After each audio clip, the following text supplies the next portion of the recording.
Christian Heroes Then and Now. David Livingstone, Africa's Trailblazer, by Janet and Geoff Benge.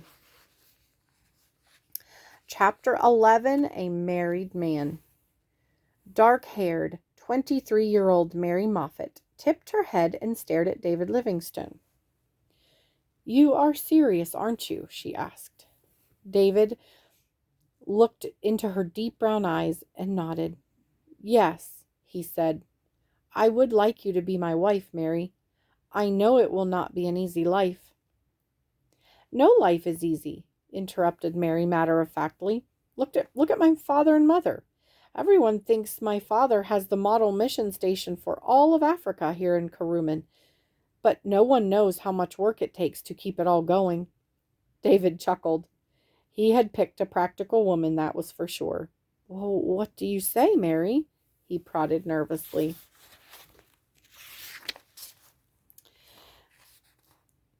Mary Livingstone. "I like the sound of that," she said, nodding her head. "Do you think January would give you time to build us a house?" David smiled at his soon-to-be wife. "I think that will do just fine. A midsummer wedding it is, then." David could hardly wait to get back to Mombasa and start building. Whenever a hunting party was traveling through on its way south, he would write a letter to Mary telling her how the house was coming along. He even drew pictures of the house for her. The house progressed quickly. It was 52 feet long and 20 feet wide, a typical rectangular mission house. The front door led into the center room, which was the living room. To the left was a bedroom, and to the right was a pantry and a study. The kitchen was a small building completely separate from the house. All kitchens were built this way because of the heat the ovens generated, and because the ovens sometimes caught on fire. If the ovens did catch fire, the fire might burn down the kitchen, but not the entire house. About halfway through the project, David ran into a problem, which he described in a letter to Mary. A stone falling was stupidly, or rather instinctively, caught by me in its fall by the left hand, and it nearly broke my arm over again. It swelled very, very much, and I fevered so much I was glad of a fire, although the weather was quite warm. It took 2 weeks of complete rest before David was up and about again. David realized, however, that it was useless to try to lift his arm higher than his shoulder, so he gave up the idea of building a solid stone house. Instead, the house was completed with plastered mud walls. David used helpers from the village to do the work when his arm became too painful. Roger Edwards could not help David because he'd had an accident in which he had crushed a finger. David doubted that Roger would have helped anyway. The relationship between the two missionaries had become strained, especially now that David was about to become Robert Moffat's son-in-law. The two men disagreed over things small and large.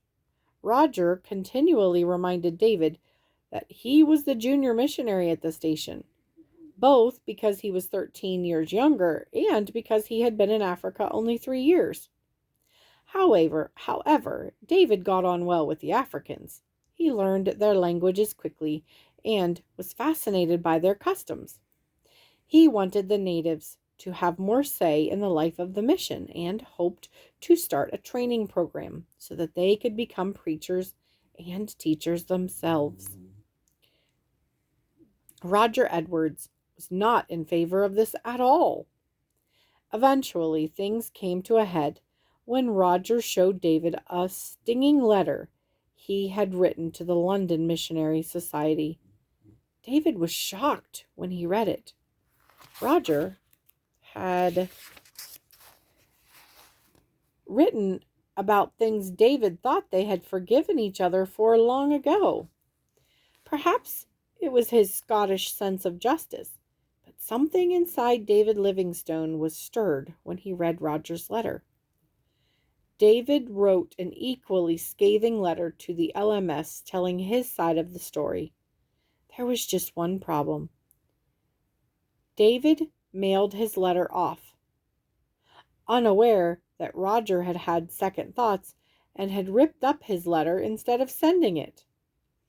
Now, as David prepared for his wedding in January, a blunt letter complaining about the senior missionary in Mombasa was on its way to England. The wedding was held in the church at Kuruman on January 2nd, 1845.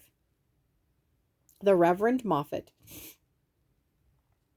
married David and Mary's two younger sisters, Anne and Bessie, were Mary's attendants. David stayed on in Kuruman with Mary for 2 months before the couple moved to Mombasa. Things in Mombasa did not go well for the newlyweds. Roger Edwards and his wife had originally left Kuruman partly to get away from the constant direction of Robert Moffat and his family. They resented Mary Livingstone's moving to Mombasa. They were not gracious and tried to make things as difficult as possible for the young missionary's wife. The letter David had written to the London Missionary Society had caused a stir, and a letter was sent to the Reverend Moffat asking him to look into the situation. All in all, Roger Edwards and David Livingstone had had enough of each other. To David's way of thinking, Africa was a huge uncharted land, and David was living in a tiny remote spot with a man who irritated him every day. One of them would have to go. David finally decided that he was the one who should leave. One evening after dinner, he decided it was time to tell Mary of his plan. "Mary," he began as she mended a hole in his jacket, "I have something to tell you. I've been considering this for quite some time, and I think we should leave Mombasa." Mary looked up, startled. "But where will we go? Back to Kuruman?" she asked. David shook his head. "Mary, there are already too many missionaries sitting around in the southern areas. I want to go somewhere where there are no missionaries, somewhere where people have not yet really heard the gospel message." "But the money," she replied, "and the baby." David reached out and held her hand. "If God is leading us, we will have enough money, and you will be a good mother wherever you are." Although David tried to sound confident, the same questions had been swirling around in his head. Mary was pregnant and due to have a baby on their first wedding anniversary, and the money was a problem. David had received £75 a year as a single man, and the London Missionary Society had raised the amount to £100 when he and Mary married. Within a few months, though, there would be 3 mouths to feed on the extra £25 a year. As well, starting a new mission station was costly. David knew this from experience in setting up the Mombasa station. Every spare penny he'd had went into the building and equipping of the mission station. "Well," said Mary, breaking into his thoughts, "I suppose you have made up your mind, but I do hate to leave this house and all the work you have done." "I do too," replied David, looking around at the house. "But if I did it once, I can do it again, and my arm is stronger now." "Do you have a plan?" his wife asked. "Somewhere in mind for us to go?" "Yes," said David, his eyes lighting up. "I want to go farther north to Chonyuane." "Chonyuane?" questioned Mary. "What makes you think Chonyuane would be a good place for us?" "I have been there before. Remember I told you about Chief Seckley? I healed his son, and we had long talks together. I think he might be key to opening the area up to the gospel message. He listens well and asks intelligent questions. I haven't found many people here who are as interested in Christianity as he is." "Perhaps it would be a good idea," agreed Mary. as long as we can be settled before the baby arrives. The move 40 miles north to Chongyuan was completed just in time for the arrival of the Livingstones' first baby, who was named Robert, after David's grandfather. Life at Chongyuan was much more difficult than it had been at Mombasa. Food was scarce, and a long drought had set in, making it impossible to grow the variety of fruits and vegetables that had grown in Mombasa. Still, David was very happy at Chongyuan, especially when he spent time with Chief Sekele. The chief had proven even more intelligent and eager to learn than David had first thought. David showed Chief Sekele a translation of the Old Testament in his own dialect, Sekwana, that Robert Moffat had prepared. The chief, who had never read a word in his life, was now eager to learn. Within 2 days, he could read and write the alphabet, and only 6 weeks later, he was reading the Old Testament by himself. David and Chief Sekele studied the Bible together every day.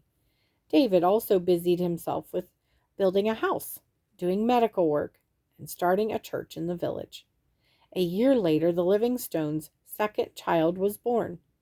This time, the baby was a girl, whom they named Agnes, after David's sister. By now, Chief Sekele had read the Bible through several times and had decided to become a Christian. David was thrilled about the chief's decision, except for one thing. Like every other chief in the area, Chief Sekele had more than one wife. In fact, he had 5 wives. Each wife was the daughter of one of his sub-chiefs, and the chief had married each of them to strengthen his ties within the tribe. Now, as a Christian, Chief Sekele was beginning to think that having more than one wife was wrong. David did not know what to tell him. Polygamy went against everything he had ever been taught was right. But Chief Sekele's wives depended on him, since each one had borne him children. David also understood that in African culture, divorce was a great insult to a wife and her entire family. The 2 men talked at length about the problem, and in the end, David told Chief Sekele that he would have to do what he thought was best. The chief decided to go ahead and divorce his latest 2 wives as politely as possible. He gave them both new clothes and many of his possessions and sent them back to their families. There was an immediate uproar. Many people in the tribe questioned who Chief Sekele thought he was, taking on the white man's ways and forgetting the ways of his forefathers. But the chief would not back down. He was baptized, and although no one else in the village followed his example, he continued to live as a Christian. David was deeply disappointed that the conversion of Chief Sekele did not lead to many more conversions. He wrote to the London Missionary Society telling them of a comment one tribesman had made to him. "To be plain with you, we should like you much better if you traded with us and then went away without ever boring us with preaching the word of God of yours." Chief Sekele thought he had an answer to David's problem. "Do you really think my people will eventually believe what you say just by talking to them?" he asked David. "I can only make them do something by beating them. Let me summon my headman, and with our rhinoceros hide whips, we'll make the whole village believe." Of course, David could not agree to this forced conversion. He believed that in time, the people would understand that the God of the Bible was more powerful and more loving than any of their tribal gods. However, time was not on David's side. As the drought wore on, many people in the tribe wanted David to leave. Not only did the people believe that David had stirred up trouble with Chief Sekele, but they also believed that he had brought bad magic to them and had stopped the rain from coming. Eventually, after 2 years at Chongyuan, The drought drove David from the village. There was simply not enough water for a missionary family to live and grow a garden. In August 1847, David Livingstone, his wife, and their 2 children moved 40 miles west to Benge, a small settlement situated on the shores of a river. Indeed, the drought had become so severe that Chief Sekele and the entire village at Chonawayne moved with the Livingstones. At the new location, David immediately set to work building a mission house, damming the river, and planting crops. He was convinced that this time he had found the right spot to build another great missionary station like Kuverman. There was just one problem. The neighbors, not the other African tribes, but someone much more dangerous, were the Boers.